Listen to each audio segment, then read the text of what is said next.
Hey the peeps, hope you're doing well. So I've got a little buddy with me. Interesting thing. A lot of people could well start jumping to conclusions, and just to make sure that they do, this actually was handcrafted in Africa and brought over here to the UK and became part of my collection. I'd say late 90s, something on them lines. I want to talk a bit about it. Not a great deal, just bits and pieces. Oftentimes people associate this sort of thing with, I suppose, voodoo, black magic, that sort of a thing. And I suppose they could be right. They could be. It depends on the user and their intent and all of that. But if I'm to be totally honest, for me it's just been, for the most part, decorative, an ornament, something that I'd have in the corner of my room somewhere just because I liked it. And I've had it like the best part of 20 years. You know, and every time I've moved about and I've thought about, you know, maybe I should donate it or something, it's never happened. It's always managed to find its way and stay with me.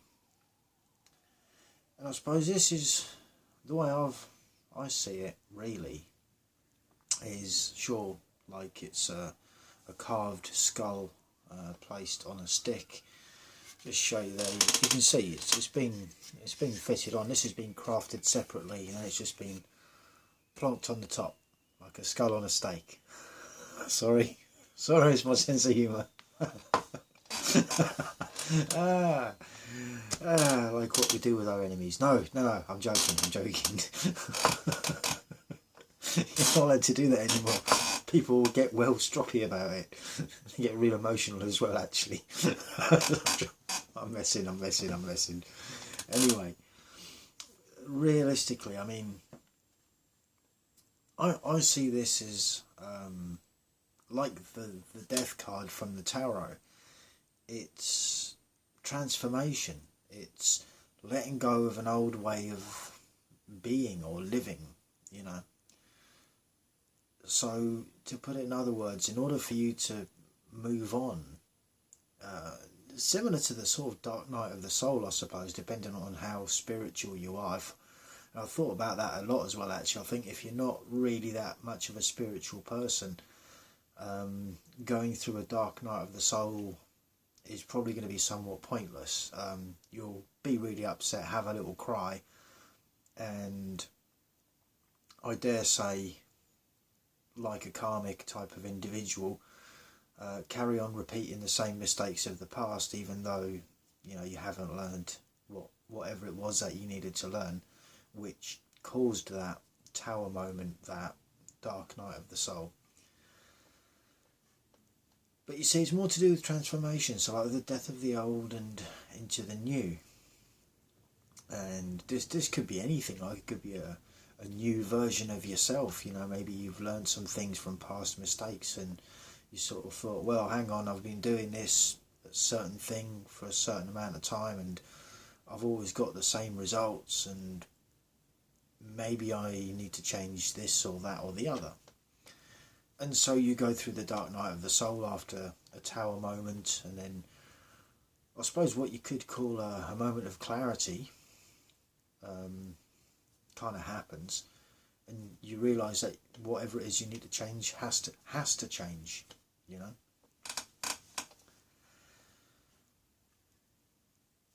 But that's just kind of that. I just wanted to introduce this to you guys, I suppose. Now, one of the other sort of things that I'm changing the topic now. One of the other things that I've been doing for a couple of different reasons. One is to get a better feel for the cards when I do tarot readings and that. I've seen a lot of content creators, and I'm kind of not quite criticising them, but at the same time I kind of am. But I'm not doing it from a place of like trying to put them down. I'm just saying it's not to do with them, it's more to do with the person interpreting the readings and so on. Now, I'm not going to lie, right? I'm going to be perfectly honest with this one.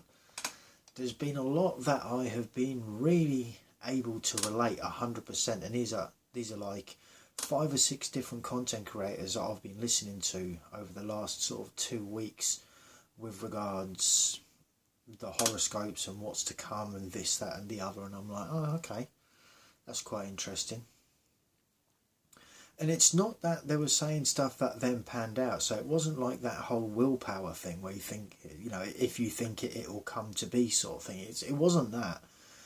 It was more to do with situations that were happening at the time.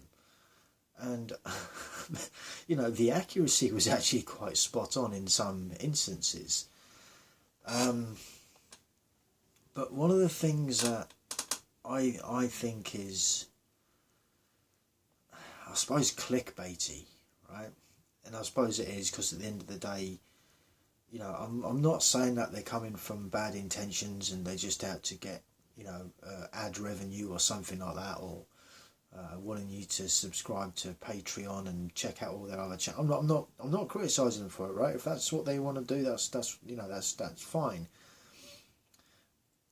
What I'm saying is, as an individual, and like I said before, there's 7.8 billion people on this planet.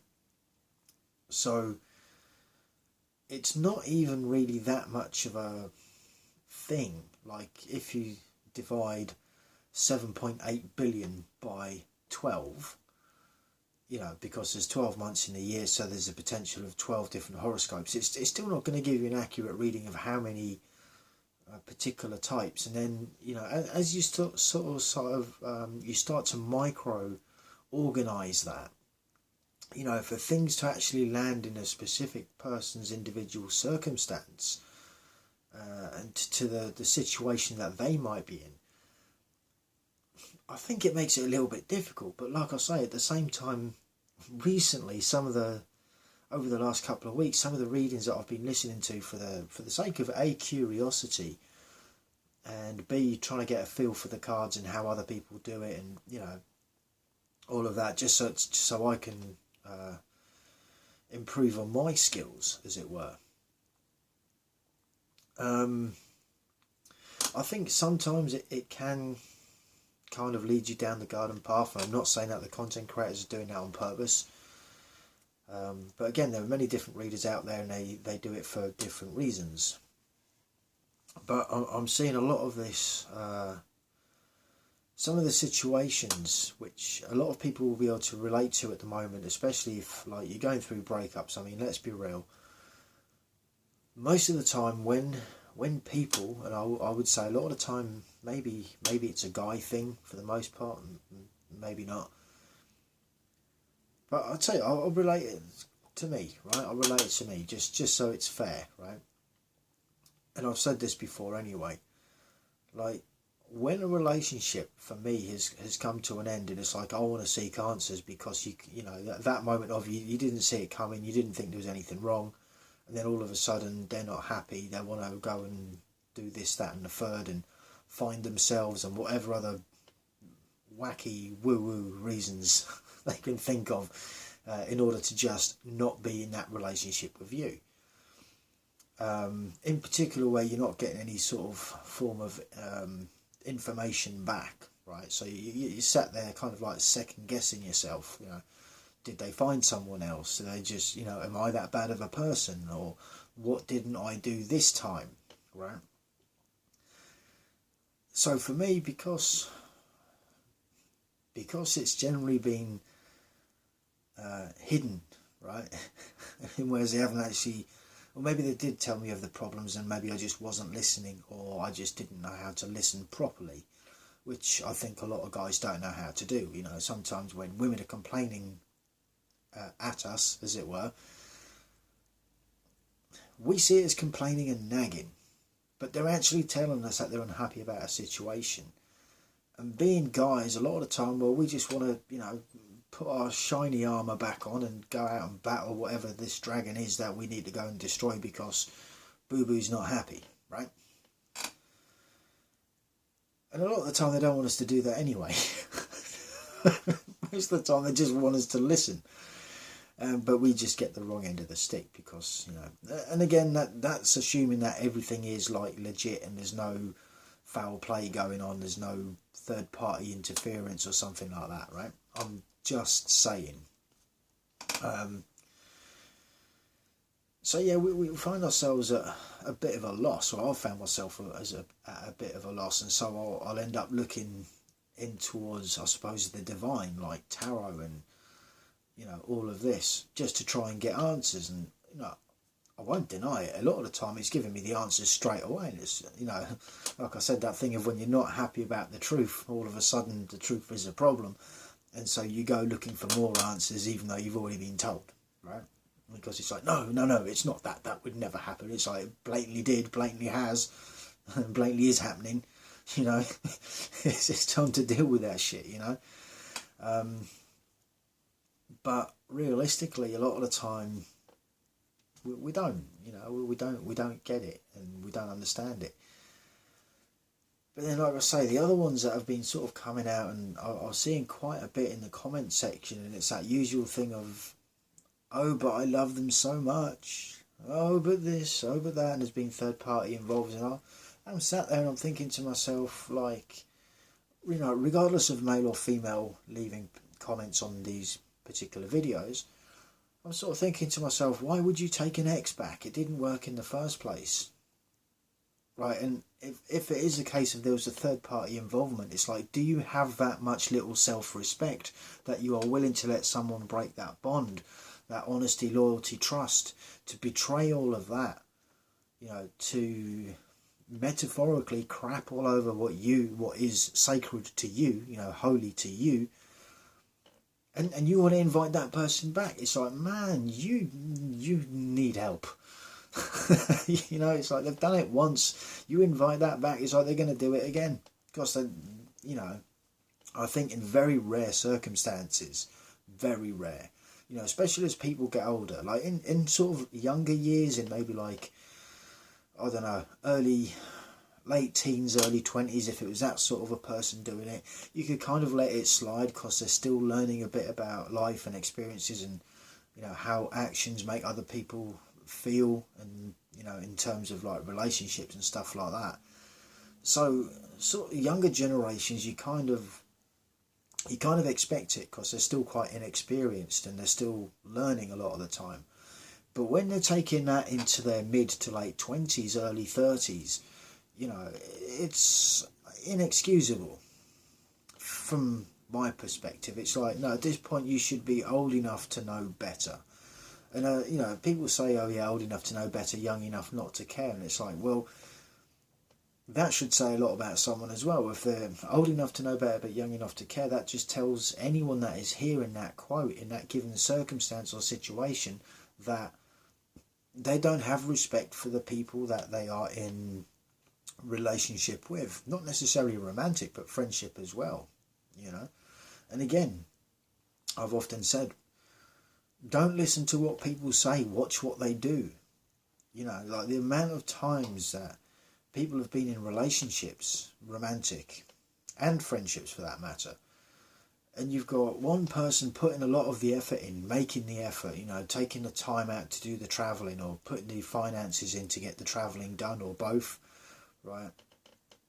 And it's just not reciprocated from the other person, and like people will put themselves in that situation, and you could argue for a level of codependency maybe, right? Maybe that's what they're used to from their friends, and, you know, realistically you've got to ask yourself, well, are they actually your friend?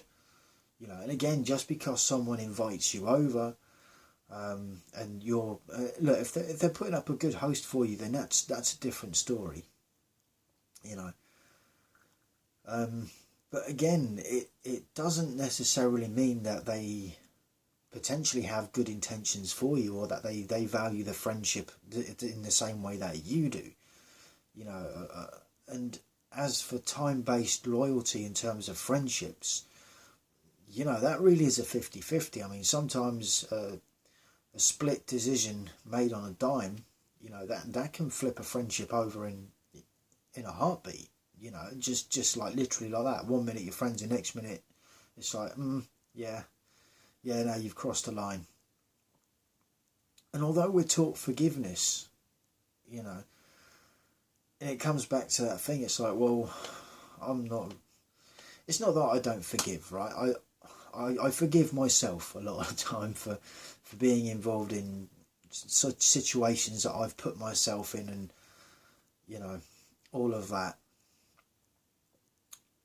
But the important part is not to forget the lesson. And I think a lot of people really struggle with that one, myself included. Don't get me wrong. I'm not saying that I've nailed it. I would also argue that this is why there's a lot of people that will literally just go lone wolf and roll solo. You know, they'd rather be on their own. They'd rather not have, you know, the potentials of drama in a romantic, intimate relationship, which has its own negative effect, I would argue, on the individual. You know, whereas eventually you can, in some cases, become resentful towards that sort of a situation. Again, it's understandable, especially if you've been the one that's been on the receiving end of, like, unfaithfulness, or someone's done something to really rock the boat with regards to that friendship. You know, it sort of makes you can sit back and think sometimes, well, why do I bother? You know, a lot of people seem to be like this, you know, I'm metaphorically speaking here, you know.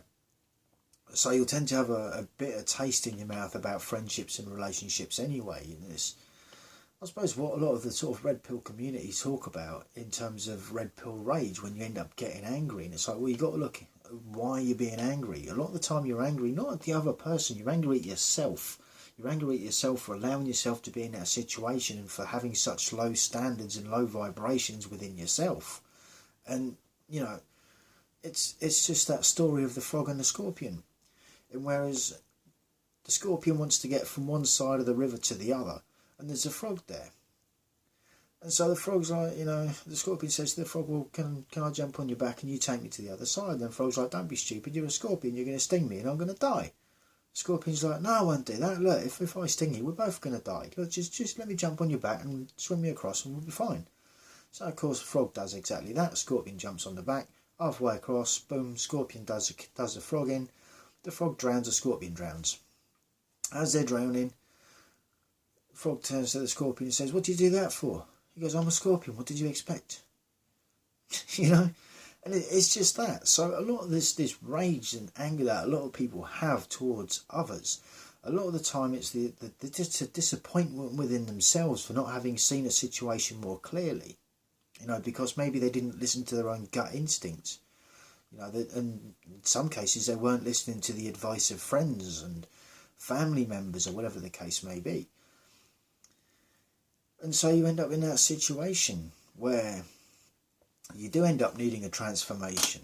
You need to change the way you think about relationships and friendships, and you need to be better at vetting people that you allow into your life.